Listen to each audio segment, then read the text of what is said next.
This podcast is part of the Shareable Podcast Network. Learn more at shareable.fm. Not every guest takes me up on the opportunity, but I like to do a segment called The Mic Swap, where I make my guest into the host, and then I become the guest. I let them take the conversation wherever they want to take it, ask me whatever they want, and it's a lot of fun, I think. This is Mic Swap. All right, everybody, what's going on? My name is Clint Pulver. I am the host of Shareable. I'm so pumped. I'm so excited.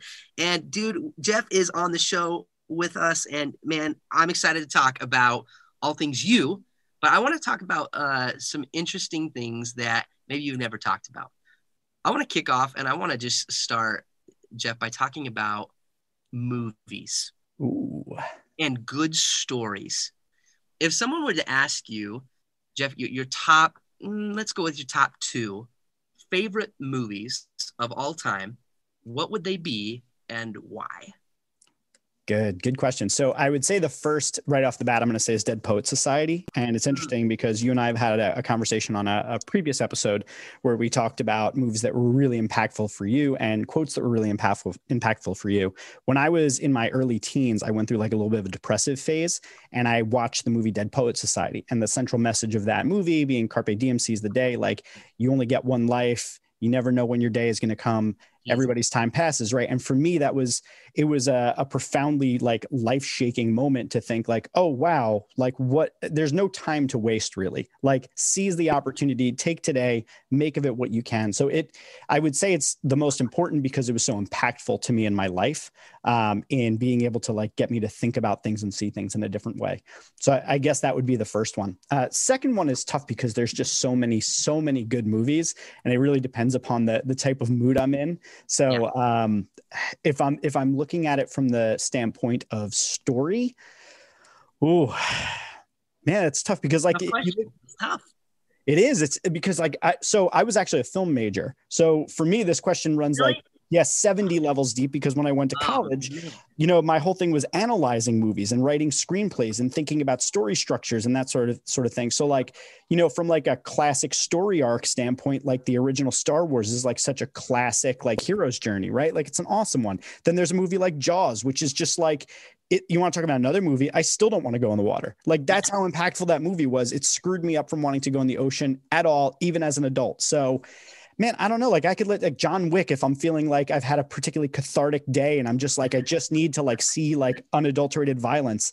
Yes. Fight Club because of its like, outlaw, disruption type mindset. The Social Network because of its story structure, writing and soundtrack. Like there's a gajillion movies I could come up with, but I had no idea you were a film major. Yeah. And what's funny is the movies that I like most now that I'm most likely to watch are just always superhero movies, which are fairly predictable. But I just like seeing superpowered individuals fly around and shoot webs and cool stuff. Blow up stuff. Yeah. So, okay. And the reason why I wanted to talk about story is because, I believe right now, especially we're still in the pandemic, everybody still holds the pen to write a great story. And you and I were in a similar industry where our industry has been massively disrupted. I would want to know from you, and I'd love for the listeners to hear, how have you continued to write a great story? And from a film major, right? Like you understand story arc. Yeah. You understand what makes a great story great. And so what have you done to yourself personally still write a good story? Because it's easier said than done, especially during a difficult time. It's a really kick-ass question. The way that I think about it is that stories are marked by several different points along that journey, right? Like there's a beginning, a middle, and an end, right? So I know where I am. Let's call that the beginning. Every day is the new beginning. And we're moving towards the end. In any story, you're on a path towards the end.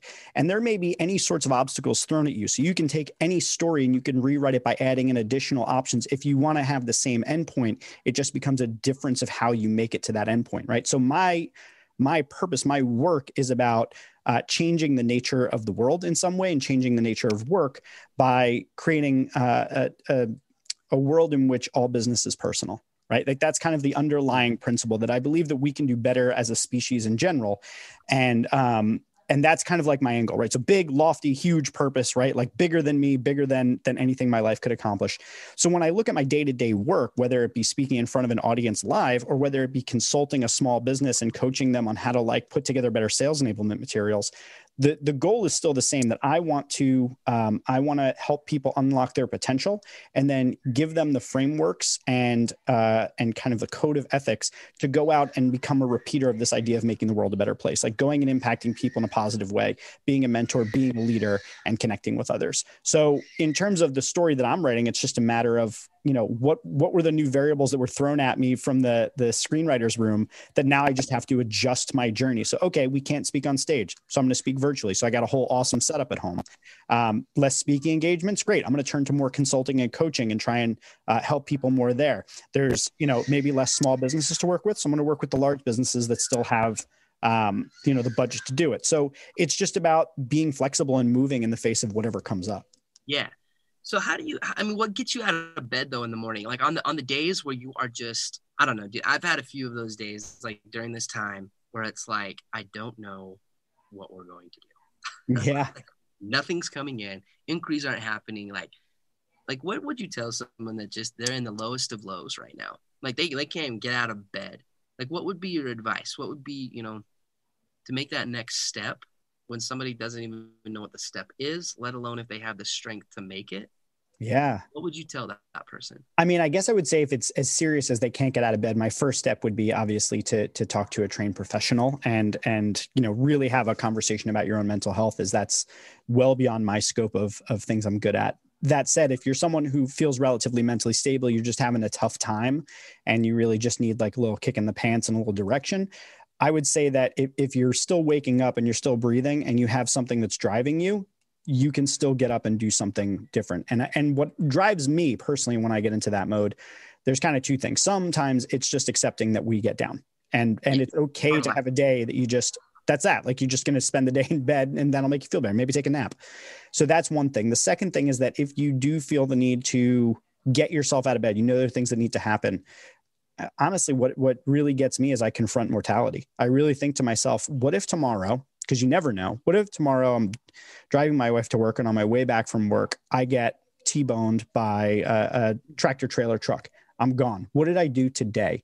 What if I knew that this was my last day? What would I do? And that goes back to the thing about Dead Poets Society is, and also a personal thing for me is that on my last day of high school, my mom got into a catastrophic car accident. It was out of nowhere and it happened and it changed our lives indefinitely. And she survived it, but it was traumatic and it changed our lives.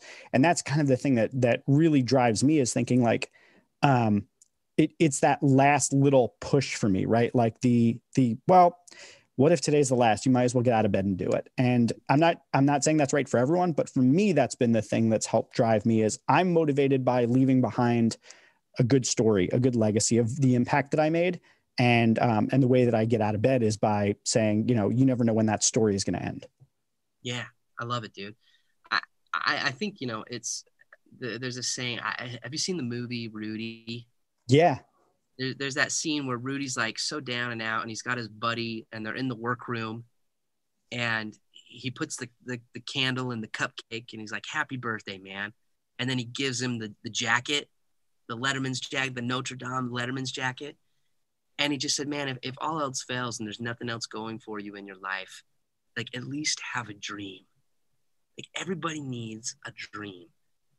And I would love to know from you, like, what is that dream right now? Like, what are you dreaming for? What are you working for? What's the one thing that's just, man, it's keeping you going right now? I, more than anything else, this is going to sound almost ridiculous saying it, but I think any good dream should sound a little ridiculous. I want to build a universe of superheroes. And what I mean by that is I believe that in people is a remarkable potential that most people don't even see in themselves. And there is a process to growth. And I believe that I understand at least a good portion of that process to growth. I want to share it with more people. I want to encourage them to use their powers for good rather than become a villain. And I want to unleash that to as many people as possible, build a community that all help each other so that we slowly overtake and push out the tyrants and villains and horrible people in business and in life. I want there to be no place left for people who are unkind.